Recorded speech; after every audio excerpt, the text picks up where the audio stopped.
প্রথমে আমি এক কালার কাপড়টিকে একটি ভাঁজ দিয়ে কেটে নিচ্ছি। কেটে নেওয়ার পরে দেখুন একটি ভাঁজ দেয়া আছে। কাপড়টির চওড়া 7 ইঞ্চি আর লম্বা 10.5 ইঞ্চি। আর একটি ভাঁজ দিয়ে নিলাম। দেওয়ার পরে এখানে 2 ইঞ্চিতে একটি দাগ দিয়ে দিলাম। দেওয়ার পরে গলার ডিপ নিচ্ছি 2.5 ইঞ্চি। 2.5 ইঞ্চিতে দাগ দেওয়ার পরে গোল করে দিলাম। দেওয়ার পরে এখন এখান থেকে কাঁধের মাপ নিচ্ছি আর 2 ইঞ্চিতে। 2 ইঞ্চিতে দাগ দিয়ে এবং নিচের লম্বা নিলাম 4 ইঞ্চি। এখন এই দাগটি মিলিয়ে দিচ্ছি। দেওয়ার পরে এই দাগ অনুযায়ী কেটে নেব। দাগ অনুযায়ী কেটে নিয়েছি। এখন কাপড়টিকে মেলে নিচ্ছি। এখন এরকম আরও একটি পাট আমি কেটে নেব। এটি আমি লাল কাপড়, অন্য একটি কাপড় ছিল সেটি কেটে নিয়েছি। আপনারা চাইলে একই রকম কাপড় দিয়ে একসাথেই কেটে নিতে পারবেন। আর তখন আমি যে কাপড়টি নিয়েছি সেটি ডাবলভাবে নেওয়া লাগবে। এখন আমি এভাবে সমান করে বিছিয়ে মাঝখান দিয়ে এভাবে কেটে নিচ্ছি। এটি হবে ব্যাক পার্ট। এখন এই দাগের চারপাশ দিয়ে এভাবে করে সেলাই করে নেব। সেলাই করে নিয়েছি। নেওয়ার পরে এখন কাট করে দিচ্ছি। দেওয়ার পরে এখন কাপড়টিকে এভাবে উল্টিয়ে নিচ্ছি। দেখুন পুরোটাই সমানভাবে এভাবে উল্টিয়ে নেব। নেওয়ার পরে একটু লন্ডি করে নিলে সমান হয়ে যাবে। এখন আমি এভাবে করে সমান করে নিচ্ছি। সমান করে নিয়েছি। এখন নিচের অংশটি কেটে নিচ্ছি। এর জন্য একটি কাপড়কে এক ভাঁজ করে মানে পাট করে নিলাম। এটা ডাবল লেয়ার ছিল। এখানে আমার চওড়া হয়েছে ডাবল করার পর 10.5 ইঞ্চি। এখন এখান থেকে 2 ইঞ্চিতে দাগ কেটে নিলাম। নেওয়ার পরে নিচের দিকে আবার 2 ইঞ্চিতে দাগ দিয়ে দিলাম। দিয়ে একটু গোল করে নিলাম। এটি আপনার আর্মহোল।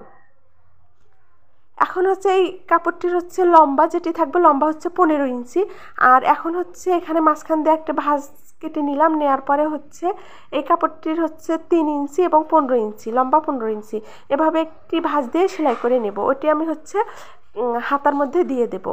এখন এভাবে একটি ভাঁজ দিয়ে সেলাই করে নিয়েছি। নেওয়ার পরে এভাবে করে কুচি করে নেব।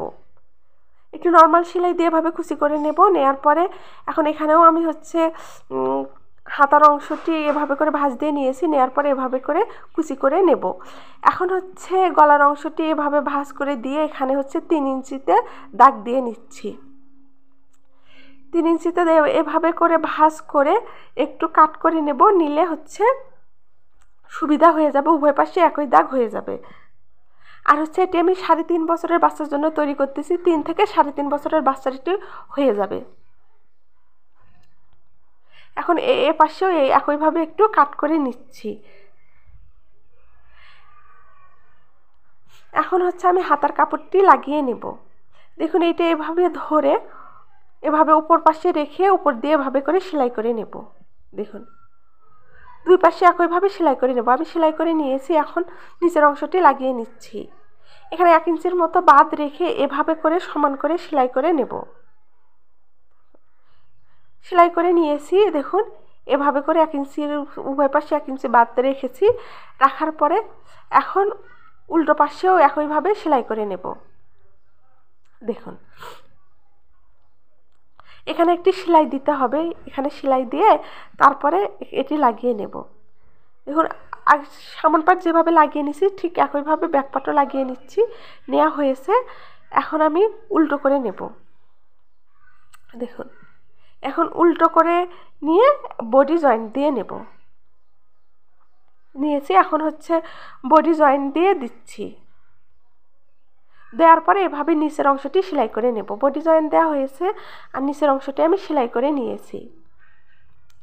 এখন আমি একটি বেবি প্যান্ট কাটিং করে দেখাবো। এখানে ওই যে বাড়তি কাপড়টি ছিল সেটি এখানে 2 ভাঁজ দিয়ে টোটাল 4 পাট করে নিয়েছি।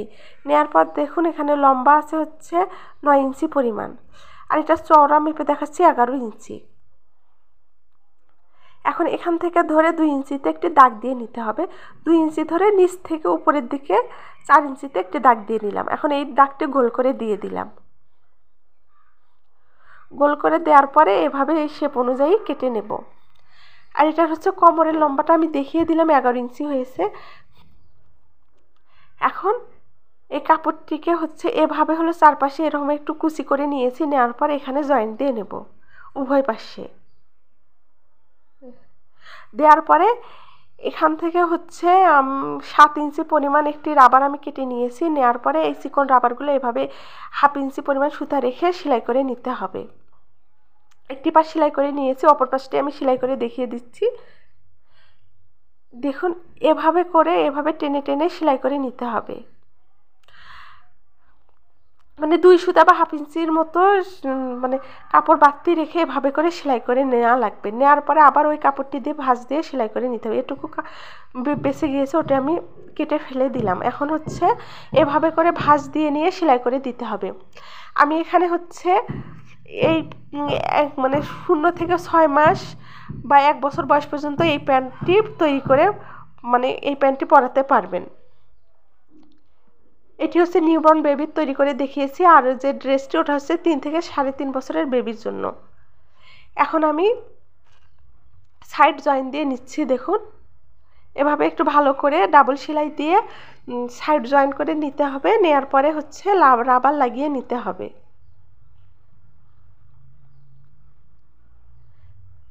আমি এখানে চিকন রাবারে লাগিয়ে নেব, ওই জন্য প্রথমে হচ্ছে এভাবে করে একটি ভাঁজ দিয়ে 1 ইঞ্চির মতো করে একটি ভাঁজ দিয়ে 1 থেকে 1.5 ইঞ্চির মতো ভাঁজ দিয়ে প্রথমে একটি সেলাই করে নেব। উভয় পাশে সেলাই করে নেব, নেয়ার পরে মাঝ বরাবর আরেকটি সেলাই করে নেব। সেলাই হয়েছে, এখন আমি একটু জায়গা ফাঁকা রাখা লাগবে রাবারটি লাগিয়ে নেওয়ার জন্য। দেখুন এখন আমি মাঝ বরাবর সেলাই দিয়ে নিচ্ছি, নিয়ে একই জায়গায় হচ্ছে ফাঁকা রেখে দেব। দেওয়ার পরে এরকম একটি ফিতা নিয়েছি, নেওয়ার পরে এভাবে ধরে আপনারা সিফটি পিন বা যে কোনো কিছুর সাহায্যে এভাবে করে রাবার লাগিয়ে নিতে পারবেন। এরকম করে লাগিয়ে নিয়ে তারপরে হচ্ছে আমি একটি সেলাই দিয়ে নিচ্ছি। এখানে রাবারের কোনো নির্দিষ্ট কোনো মাপ দিয়ে দেইনি, আপনারা হচ্ছে এভাবে লাগানোর পর যতটুকু ইচ্ছা রাখতে পারবেন কোমর অনুযায়ী। এরপর দ্বিতীয় রাবারটি একইভাবে লাগিয়ে নেব। দেখুন রাবারটি উপরের পাশে আগে লাগিয়ে নিয়েছি, নেওয়ার পর ওই জায়গাটি সেলাই করে দিয়ে তারপর নিচের অংশটি আবার লাগিয়ে নিচ্ছি। লাগিয়ে নিয়েছি, এখন এটি এভাবে গিট দিয়ে দিচ্ছি। ওভাবে সেলাই করে নিলেও হবে, এভাবে গিট দিয়ে নিলেও হবে। নেওয়ার পরে দেখুন তৈরি হয়ে গেল আমার এই বেবি প্যান্টটি। এখন নিচের যে ফাঁকা অংশটি ছিল সেটি এভাবে সেলাই করে নিচ্ছি।